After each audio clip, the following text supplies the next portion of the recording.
शांति। आज बाबा की 12 दिसंबर 21 की अव्यक्त वाणी है, जिसकी रिवाइज तारीख है 9 दिसंबर 89। आज की इस अव्यक्त वाणी का टाइटल है योग युक्त युक्ति युक्त बनने की विधि। आज विशेष बाप दादा अपने सर्व बच्चों में से 2 प्रकार के बच्चे को देख रहे हैं। पहला है सदा योग युक्त और हर कर्म में युक्ति युक्त।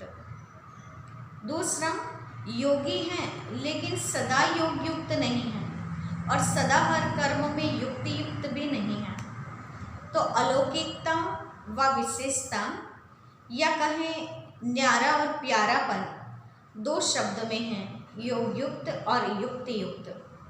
कई बच्चों में इस विशेषता सहज दिखाई देती है, तो कई अटेंशन रखते हुए भी इसकी धारणा नहीं कर पाते हैं। तो सदा योग युक्त बनने की विधि बाबा ने 2 शब्द में दर्शाई हैं, और वो 2 शब्द हैं सारथी और साक्षी। तो सारथी और साक्षी सहज बन के चलना है, तो सहज ही योग युक्त और युक्ति युक्त बन सकते हैं। आप सभी इस रथ को चलाने वाली आत्मा सारथी हो, तो यह स्मृति स्वतः ही देहभान से न्यारा बनाते हैं, और जहाँ देहभान नहीं तो वहाँ योग युक्त और युक्ति युक्त बनना सहज और स्वतः हो जाता है। साथ ही कोई भी स्थूल व सूक्ष्म कर्मेंद्रियों के वश नहीं होता है। आप सारथी सभी कर्मेंद्रियों के वशीभूत कभी नहीं हो सकते हैं, और आप सारथी आत्माओं को जो महामंत्र या वशीकरण मंत्र बाप से मिला हुआ है, वो उसको परिवर्तन करके वशीकरण के बजाय वशीभूत बना देते हैं। और वशीभूत होना यानी एक भूत के वशीभूत हो जाते हैं, तो उसके पीछे सारे भूत यूनिटी कर लेते हैं, और एक भूत सभी भूतों का आह्वान करेगा। फिर क्या होता है, यह भूत सारथी से स्वार्थी बना देता है, और आप उस समय फिर क्या करते हैं, सारथीपन की स्मृति से और सारथीपन की स्थिति से भूतों को भगाने की युद्ध करते हैं। तो युद्ध की स्थिति को योग युक्त या युक्ति युक्त स्थिति नहीं कह सकते हैं। फिर ये युद्ध वाली स्थिति जो होती हैं, वो आत्माएं पहले नंबर से सेकंड नंबर, दूसरे नंबर पर आ जाती हैं।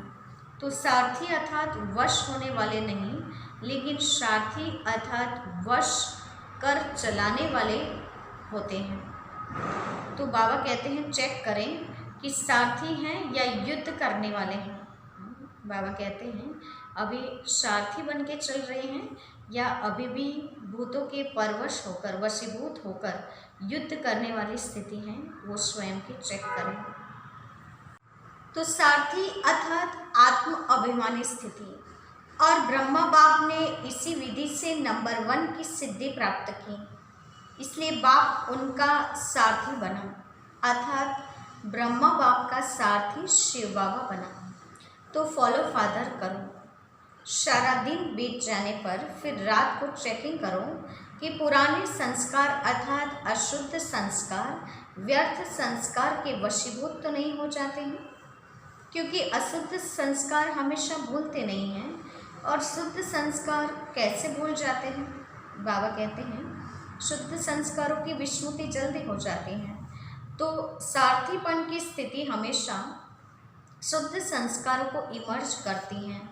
तो योग युक्त युक्ति युक्त रहने की विधि क्या हुई, एक शब्द में बाबा ने बताया, विधि है सारथी बन चलना। और आगे बाबा दूसरा शब्द बताते हैं, सारथी स्वतः साक्षी भी होता है। साक्षी अर्थात कुछ भी करेंगे, देखेंगे और सुनेंगे, लेकिन उसके प्रभाव से मुक्त होंगे। साक्षी बन देखने, सुनने और करने से सब में और सब कुछ करते हुए निर्लेप स्थिति का अनुभव करेंगे, अर्थात माया के लेप से सदा न्यारे रहेंगे। तो ऐसे ही फॉलो फादर करना है। तो बाबा ने योग युक्त और युक्ति युक्त बनने के लिए इसकी विधि बताई है 2 शब्द में, सदा सारथी बनना और साक्षी होकर चलना। तो ये देह शब्द को याद रखते हुए, इस विधि को अपनाते हुए सदा योग युक्त और युक्ति युक्त बने रहना है। तो फिर से आज की अव्यक्त वाणी का टाइटल है योग युक्त युक्ति युक्त बनने की युक्ति। आज बाप दादा अपने सर्व बच्चों में से विशेष 2 प्रकार के बच्चे को देख रहे हैं। एक है सदा योग युक्त और हर कर्म में युक्ति युक्त। दूसरे योगी हैं लेकिन सदा योग युक्त नहीं हैं और सदा हर कर्म में स्वतः युक्ति युक्त नहीं है। मनसा, बोल और कर्म तीनों में से कभी किस में और कभी किस में युक्ति युक्त नहीं है। बाबा ने कहा तीनों मनसा वाचा ही कर्मणा, किस में युक्ति युक्त होंगे तो किस में नहीं होंगे, सब में युक्ति युक्त हैं ऐसा नहीं। वैसे ब्राह्मण जीवन अर्थात स्वतः योग युक्त और सदा युक्ति युक्त, ब्राह्मण जीवन की अलौकिकता व विशेषता व न्यारा और प्यारापन यही है, योग युक्त और युक्ति युक्त। लेकिन कोई बच्चे इस विशेषता में सहज और नेचुरल चल रहे हैं और कोई अटेंशन भी रखते हैं, फिर भी सदा दोनों बातों का अनुभव नहीं कर सकते। इसका कारण क्या? नॉलेज तो सभी को है और लक्ष्य भी सभी का एक ही है, फिर भी कोई लक्ष्य के आधार से इन दोनों लक्ष्य अर्थात योग युक्त और युक्ति युक्त स्थिति की अनुभूति के समीप हैं और कोई कभी फास्ट पुरुषार्थ से समीप आते हैं, लेकिन कभी समीप और कभी चलते चलते कोई न कोई कारणवश रुक जाते हैं, इसलिए सदा लक्षण के समीप अनुभूति नहीं करते। सर्व ब्राह्मण आत्माओं में से इस श्रेष्ठ लक्ष्य तक नंबर 1 समीप कौन? बाबा पूछ रहे हैं। सर्व ब्राह्मण आत्माओं में से इस श्रेष्ठ लक्ष्य, कौन सा लक्ष्य? योग युक्त और युक्ति युक्त बनने के लक्ष्य के समीप कौन है? नंबर 1 समीप कौन है? किसको कहेंगे? जरूर ब्रह्मा बाप ही कहे जाएंगे। तो बाबा ने कहा ब्रह्मा बाप जो हैं वो सदा इस श्रेष्ठ लक्ष्य में नंबर 1 है। क्या विधि अपनाई? ब्रह्मा बाप ने कौन सी विधि अपनाई जो इस सिद्धि को प्राप्त किया? सदा योग युक्त रहने की सरल विधि है सदा अपने को सारथी और साक्षी समझ चलना। 2 शब्द, दोनों शब्द को अंडरलाइन, एक तो सारथी और दूसरा साक्षी बन के चलना। आप सभी श्रेष्ठ आत्माएं इस रथ के सारथी हो। सबसे पहले बाबा सारथी शब्द को स्पष्ट करते हैं कि हम सभी श्रेष्ठ आत्माएं इस रथ के, इस शरीर रूपी रथ के सारथी हैं। रथ को चलाने वाली आत्मा सारथी हो, यह स्मृति स्वतः ही इस रथ अथवा देह से न्यारा बना देती है, किसी भी प्रकार के देहभान से न्यारा बना देती है। देहभान नहीं तो सहज युक्ति युक्त बन जाते हैं और हर कर्म में योग युक्त युक्ति युक्त स्वतः ही हो जाते हैं। स्वयं को सारथी समझने से सर्व कर्मेंद्रियां अपने कंट्रोल में रहती हैं। सारथी समझने के 2 फायदे बताएं। पहला, देहभान से न्यारा हो जाते, दूसरा कर्मेंद्रियां कंट्रोल में रहती हैं, अर्थात सर्व कर्मेंद्रियों को सदा लक्ष्य और लक्षण की मंजिल के समीप लाने की कंट्रोलिंग पावर आती जाती है। स्वयं सारथी किसी भी कर्मेंद्रियों के वश नहीं हो सकता है। तीसरी विशेषता सारथी की, बाबा ने कहा वो कभी कर्मेंद्रियों के वश नहीं हो सकता है, क्योंकि माया जब किसी भी के भी ऊपर वार करती है तो माया के वार करने की विधि यही होती है कि कोई न कोई स्थूल कर्मेंद्रियां या सूक्ष्म शक्तियां मन, बुद्धि या संस्कार के परवश बना देती हैं। माया के वार करने की साधन कौन से हैं? तो हमारे स्थूल कोई न कोई कर्मेंद्रियां या फिर सूक्ष्म मन, बुद्धि और संस्कार को परवश कर लेती हैं। आप सारथी आत्माओं को जो महामंत्र वशीकरण मंत्र बाप से मिला हुआ है उसको परिवर्तन कर वशीकरण के बजाय वशीभूत बना देती हैं, और एक बात में भी वशीभूत हुए तो सभी भूत प्रवेश हो जाते हैं, क्योंकि इन भूतों के भी आपस में बहुत यूनिटी है। एक भूत आया तो वह सभी का आह्वान करेगा। फिर क्या होता है, यह भूत सारथी से स्वार्थी बना देते हैं, शब्द को पलट देते हैं। कहाँ सारथीपन हमें ऊंचे देहभान से न्यारा बना देता, और कहाँ स्वार्थी स्थिति हमें देहभान में ले आती है, नीचे गिरा देती है।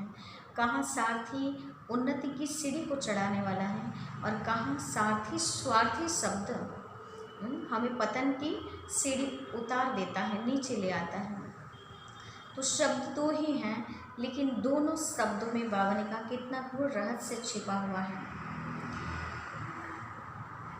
और आप क्या करते हैं, जब स्वार्थी स्थिति हो जाती है, कोई ना कोई भूत के परवश हो जाते हैं, फिर क्या करते हैं, जब सारथीपन की स्मृति में आते हो तो भूतों को भगाने की युद्ध करते हैं, और युद्ध की स्थिति को योगयुक्त स्थिति नहीं कहेंगे। इसीलिए योगयुक्त व युक्तियुक्त मंजिल के समीप जाने के बजाय रुक जाते हो, और पहला नंबर स्थिति से दूसरे नंबर में आ जाते हो। तो सारथी अर्थात वश होने वाले नहीं, लेकिन वश कर चलाने वाले। तो आप सब कौन हो, सारथी हो ना। बाबा ने कहा चेक करें कि कहीं हम युद्ध वाली स्थिति में तो नहीं आ जाते हैं, कोई ना कोई भूत को प्रवेश होकर, यानी कि भूत के वश होकर कभी न कभी इस स्वार्थी स्थिति को तो नहीं अपना लेते हैं। चेक करें, सारथी हैं या स्वार्थी हैं, भूत के परवश हैं या भूत की परवश स्थिति से मुक्त हैं। सारथी अर्थात आत्म अभिमानी, क्योंकि आत्मा ही सारथी है। आत्मा इस शरीर रूपी रथ की सारथी है। ब्रह्मा बाप ने इस विधि से नंबर 1 की सिद्धि प्राप्त की है, इसलिए बाप भी इसका सारथी बना। कौन, ब्रह्मा बाप का सारथी शिव बाप बना।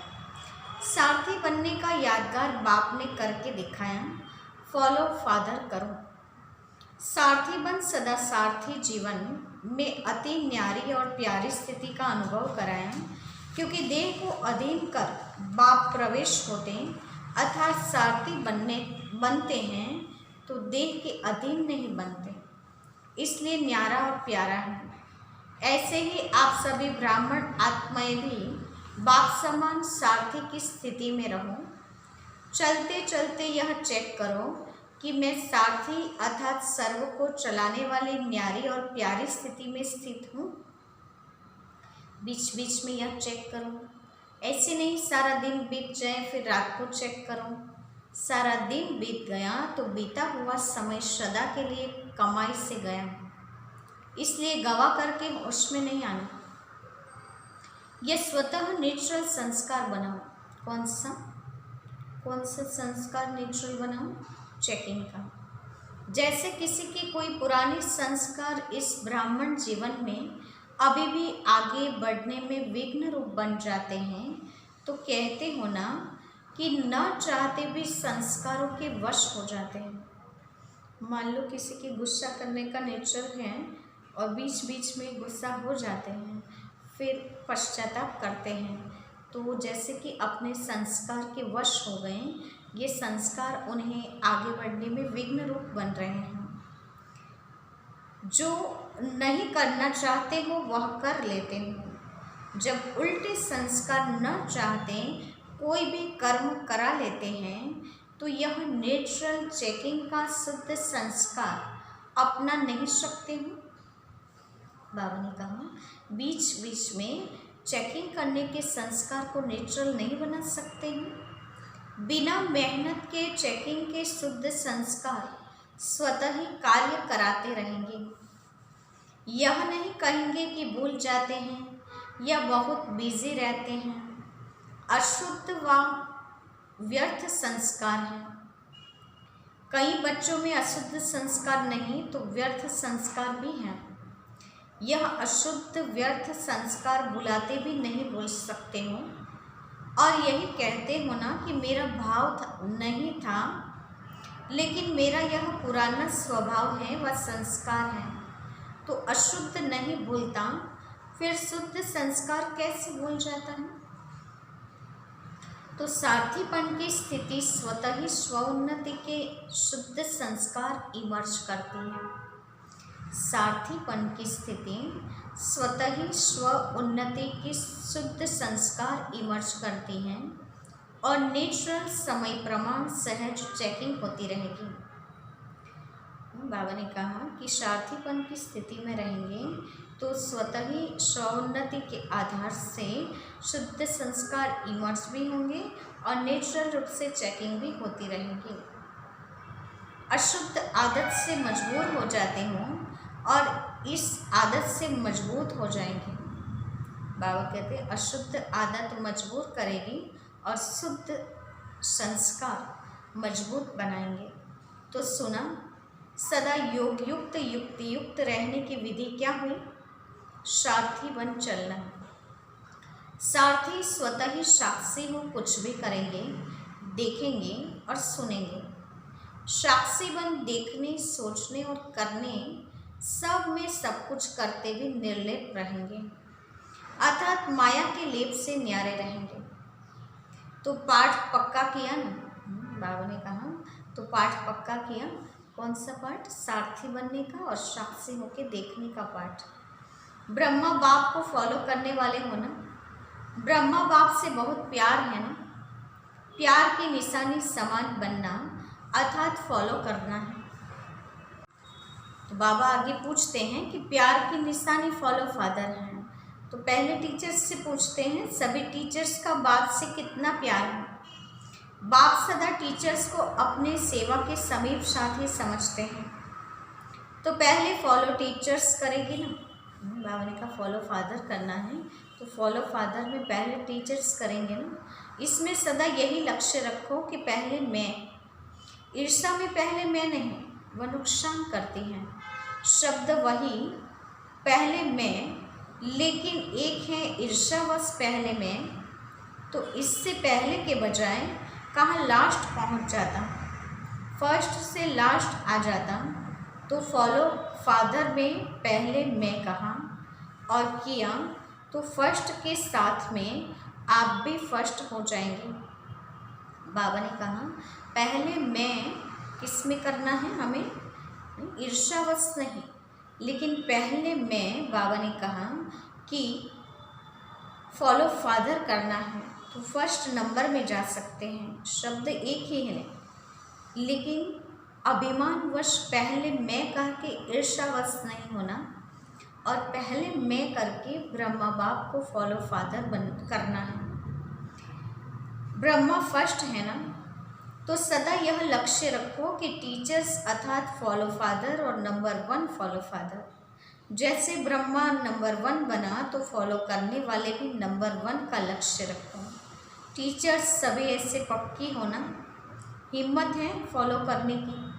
पूछ रहे हैं बाबा कि ऐसे टीचर्स में हिम्मत है, क्योंकि टीचर्स अर्थात निमित्त बनने वाले हैं। अनेक आत्माओं के निमित्त हो तो निमित्त बनने वालों के ऊपर कितनी जिम्मेवारी है।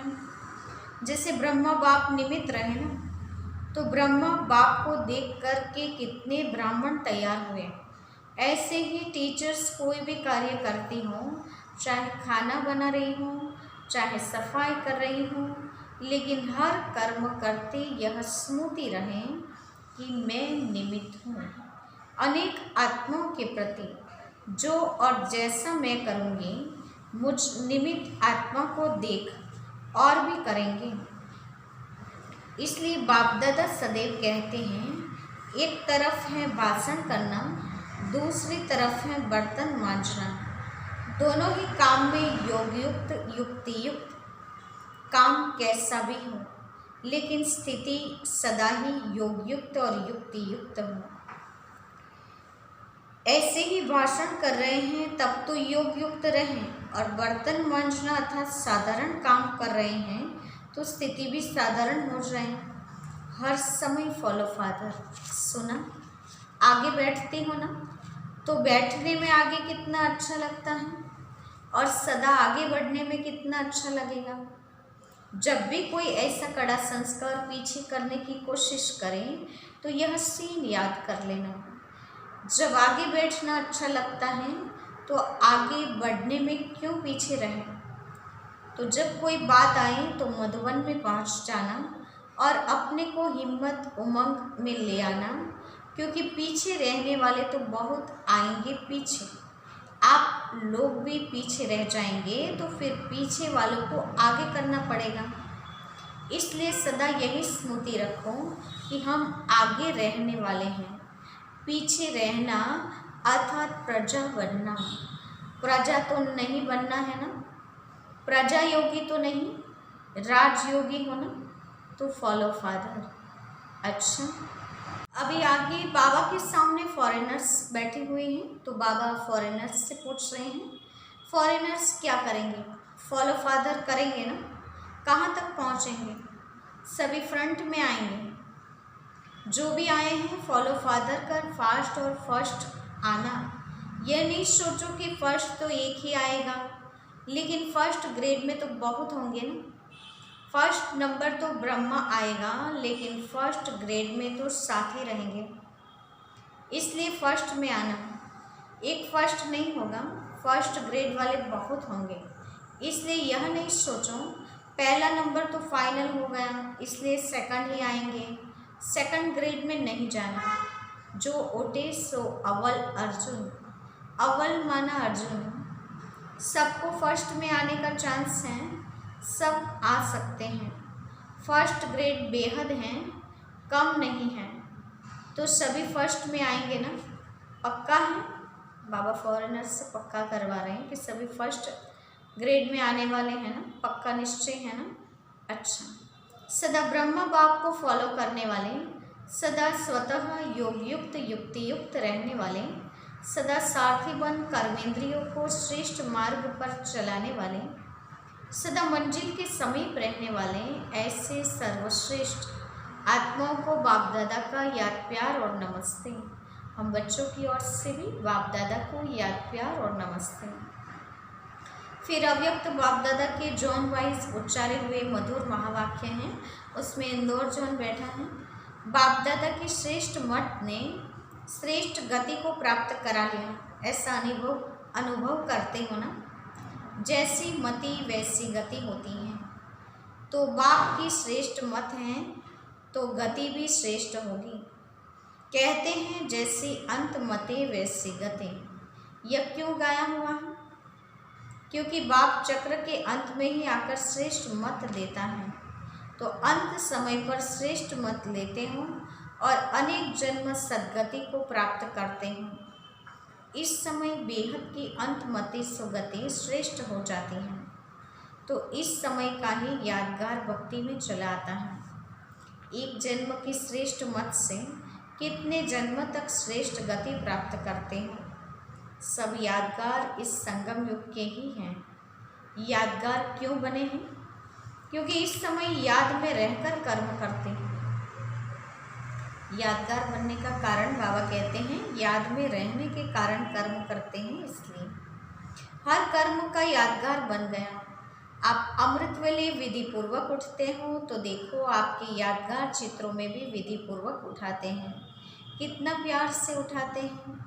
है जड़ चित्र, लेकिन कितने दिल से और स्नेह से उठाते हैं। उठाते भी हैं तो खिलाते सुलाते भी हैं, क्योंकि आप इस समय सब याद के विधि पूर्वक करते हो। खाना भी विधि पूर्वक खाते हो, भोग लगाकर खाते हो ना, या जैसे हैं वैसे ही खा लेते हो। ऐसे तो नहीं है ना, किसी को खाना देना इसलिए जल्दी जल्दी में भोग नहीं लगाया। अगर किसको देना भी है, कोई मजबूरी है, तो भी पहले अलग हिस्सा जरूर निकालो।